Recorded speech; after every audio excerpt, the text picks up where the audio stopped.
Trong cuộc sống của chúng ta có những lúc chúng ta không ngờ được có những điều nó lại xảy ra với mình, đúng không?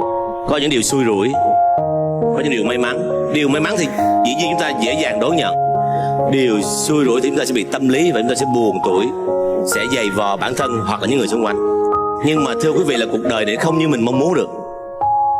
Mình có thể khóc, có thể đau, có thể khổ, có thể buồn, nhưng đó là một khoảng thời gian ngắn thôi. Còn sau đó chúng ta phải biết chấp nhận mọi thứ.